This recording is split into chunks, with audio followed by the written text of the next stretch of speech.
Oui, oui, je vois très bien ce qui se passe, hein. Bon, le temps de donner deux, trois explications. Voilà, et je suis à vous. Alors,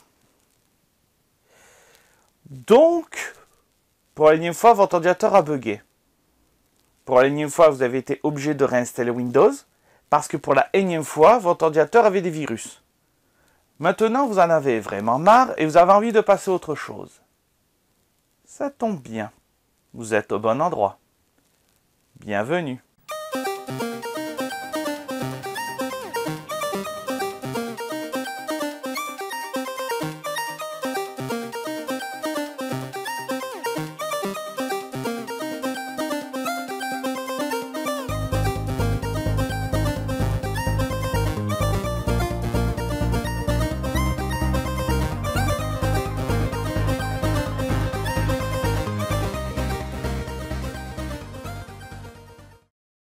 Petite piqûre de rappel. Windows, quelle que soit sa version, c'est plus de 90% de part de marché dans l'informatique domestique. Et il n'y a pas vraiment de surprise à ça pour ça, parce que quand vous achetez un ordinateur dans le commerce, Windows vous est quasiment imposé. Voilà. Et c'est suivi donc de Mac OS par Apple, et très loin derrière, Linux. Dans le domaine informatique professionnel, cette proportion s'inverse complètement, avec d'une part une grande portion de serveurs avec Linux pour notamment héberger des sites internet, suivi d'un petit peu de Microsoft et Apple et qui est quasiment inexistant. Voilà. Mais que ça ne vous rebute pas de vouloir installer une distribution Linux sur votre ordinateur, du fait de savoir que Linux est utilisé beaucoup en informatique professionnelle. Sachez une chose, Linux, c'est présent dans beaucoup d'appareils dont vous ne soupçonneriez même pas l'existence. GPS, votre smartphone, lecteur de DVD, box internet, j'en passe des meilleurs. Voilà. Maintenant, si vous êtes sur cette vidéo, votre ordinateur, il a besoin de ça. Vous êtes au bon endroit pour faire un grand changement dans votre ordinateur. Donc on va passer à la suite. Installer une distribution Linux sur votre ordinateur. Que nous faudra-t-il pour installer une distribution Linux dans votre ordinateur? Il nous faudra trois choses. Une clé USB, un logiciel qui s'appelle UNetBootin, et enfin le fichier ISO contenant la distribution Linux à installer dans votre ordinateur. Voilà, donc vous avez la liste des éléments qu'il vous faut. Les éléments donc seront en lien dans la description de la vidéo. Voilà. Et donc une fois que vous avez tous ces éléments à votre disposition, nous allons pouvoir créer donc la clé USB de Linux et démarrer l'ordinateur avec. Bon, il est temps donc maintenant de créer la clé d'installation de Linux Mint pour votre ordinateur. Alors pour cela, nous avons besoin d'une clé USB, nous avons besoin du logiciel et nous avons besoin du fichier ISO qui aura été téléchargé préalablement ainsi que le logiciel UNetBootin. Alors, première des choses essentielles, avoir une clé vierge de tout contenu. Donc on entre dans l'icône ce PC si vous avez Windows 10 ou ordinateur suivant la version de Windows que vous avez. Voilà. Donc nous avons branché une clé USB sur l'ordinateur et là on va procéder donc à son formatage. Procédure normale pour cette histoire. Alors les paramètres par défaut suffiront amplement. Voilà. Important, très important, le format, donc le système de fichiers qui doit être FAT32. Parce que si vous avez déjà un petit peu regardé dans votre ordinateur, vous avez remarqué que pour Windows, par exemple, vous avez le format NTFS. Le format NTFS est un format spécifique au disque dur formaté pour Windows. Pour Linux, nous avons besoin que la clé USB soit formatée au format FAT32. Les paramètres par défaut suffiront et nous n'avons plus qu'à cliquer sur démarrer. Un dernier avertissement, nous disons que forcément la clé va être vidée de son contenu et qu'il n'y a pas de retour arrière possible. C'est parti. Ok, la clé USB est donc formatée. On peut refermer l'icône ce PC, on peut refermer la fenêtre. Et maintenant, nous allons passer donc à l'utilisation de UnetBootin. Alors, UnetBootin, que je lance.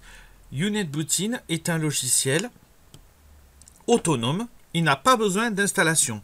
C'est un logiciel donc avec lequel nous allons choisir de créer la clé USB.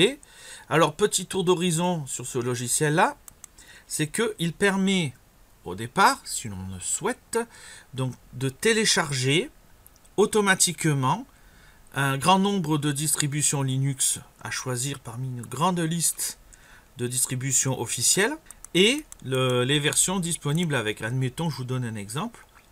Voilà, admettons que je prenne justement la distribution qui nous intéresse. Voilà. Et donc, si on le souhaite, on peut éventuellement télécharger et créer une clé USB directement depuis ce logiciel. Mais, dans notre cas qui nous intéresse, nous allons directement utiliser un fichier ISO que nous aurons téléchargé au préalable. Et donc, nous allons choisir le fichier qui nous intéresse, donc le fichier ISO de Linux Mint. Une fois que vous avez fait votre choix, vérifiez bien que vous avez choisi donc au niveau du chemin de lecteur votre clé USB.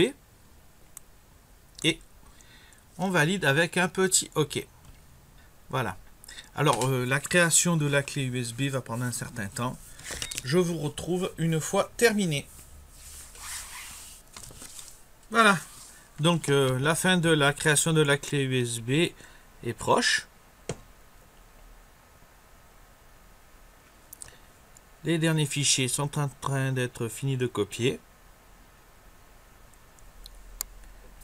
L'amorçage est en train de se faire. C'est le microprogramme qui vous permet voilà, de démarrer la clé USB. Ça y est, la création de la clé USB est terminée. On clique sur quitter. Et maintenant, nous allons pouvoir passer à la prochaine étape, c'est-à-dire installer la distribution Linux sur votre ordinateur. Allez, c'est parti.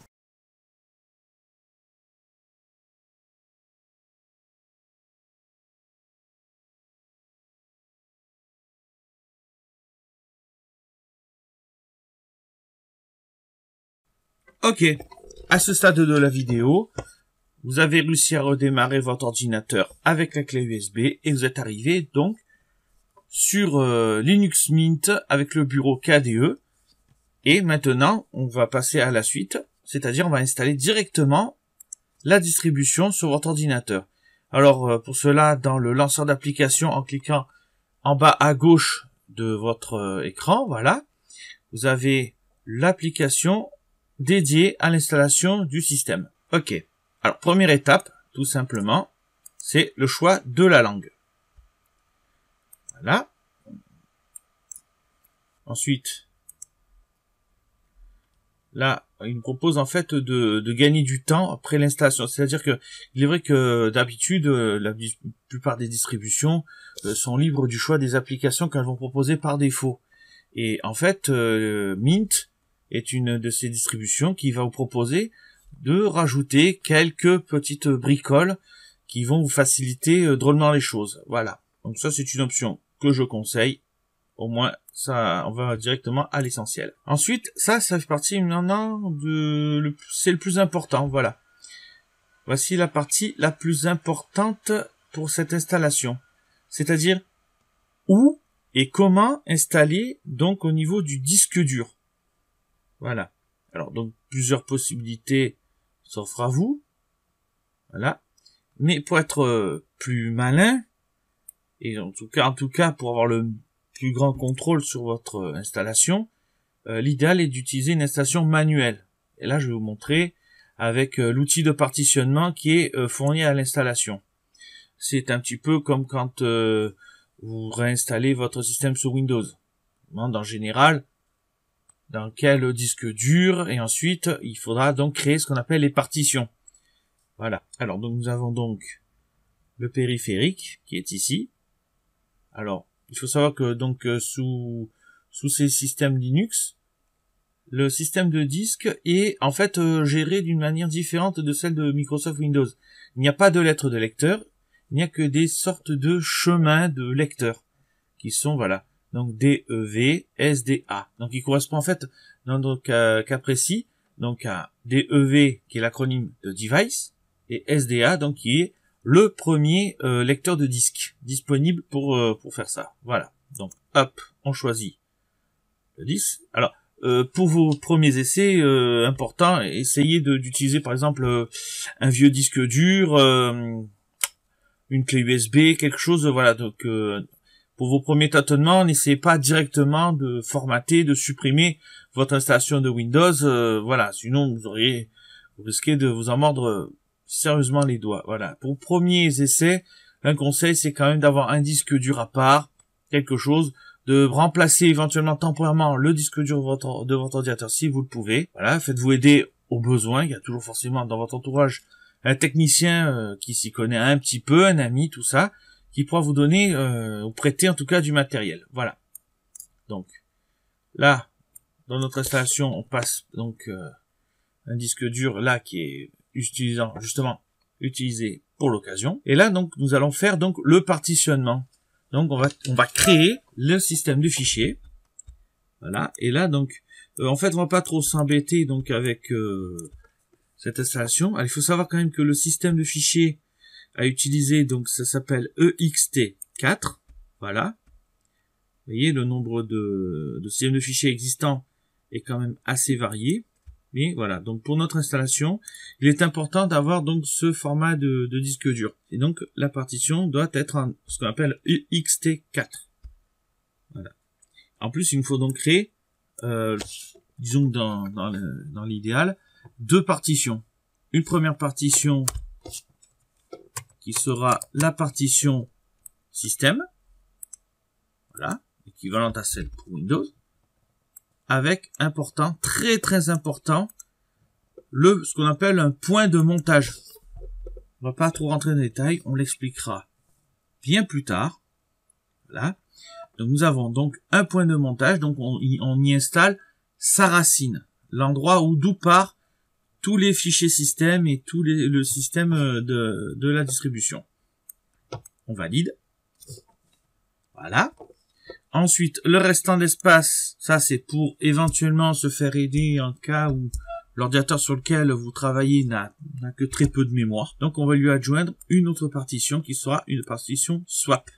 Alors swap, c'est l'équivalent sous Linux, c'est l'équivalent Linux pour Windows, c'est ce qu'on appellera le fichier d'échange. Lorsque votre mémoire RAM, pour barre de mémoire, ne seront pas suffisantes faut continuer à faire fonctionner des logiciels de manière optimale. Voilà. Donc c'est toujours bon d'avoir un petit soutien d'un petit bout de votre disque dur dédié donc à cette partition swap. Voilà. Donc une fois que vous avez créé vos partitions, votre système est prêt à lancer l'installation. Vous vérifiez bien et vous lancez tout simplement. Là, le logiciel vous dit attention, forcément que vos partitions vont être formatées, ce qui est logique. Qu'il n'y a pas de retour arrière possible. Logique aussi. Voilà. Donc, une fois que vous êtes sûr, vous continuez, vous lancez, et c'est parti. À ce stade-là, tout simplement, nous allons pouvoir faire quelques petits réglages supplémentaires. Donc, où êtes-vous? Donc, le fuseau horaire pour la date et heure. La gestion du clavier. Alors, maintenant, on a la configuration ici pour le clavier. Voilà. Et donc, important d'avoir un clavier en français pour avoir un clavier qui est une réplique complète du clavier que vous utilisez aussi sous Windows. Alors, donc, il est important donc de créer un compte utilisateur. Voilà. Donc, nous allons l'appeler le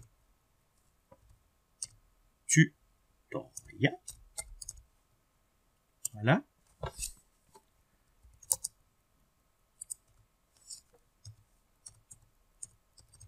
Et nous allons donc lui donner un petit mot de passe de manière à protéger le système.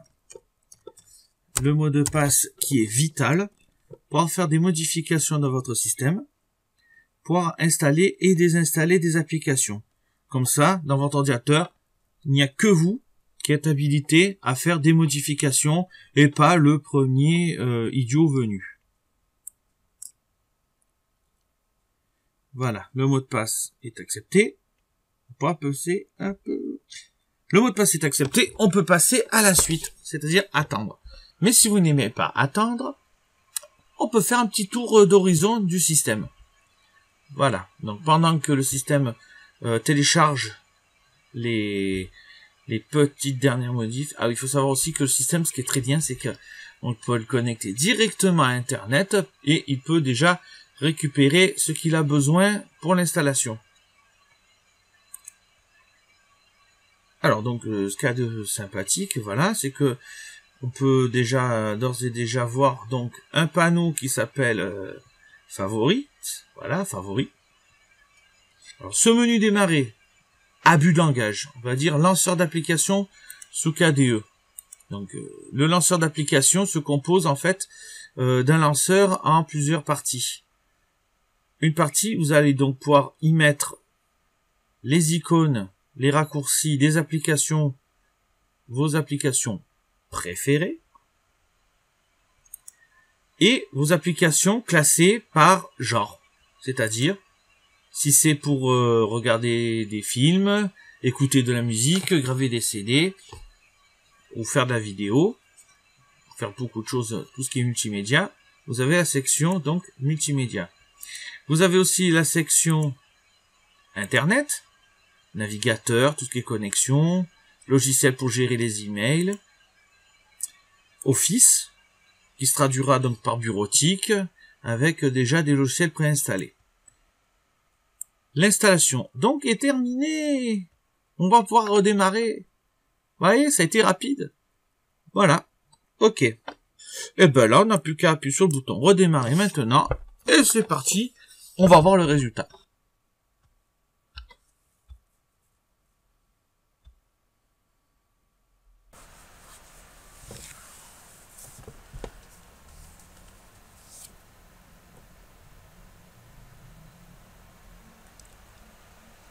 Et voilà, si vous êtes arrivé à cette étape-là, c'est que vous avez réussi à donc installer votre Linux Mint sur votre ordinateur.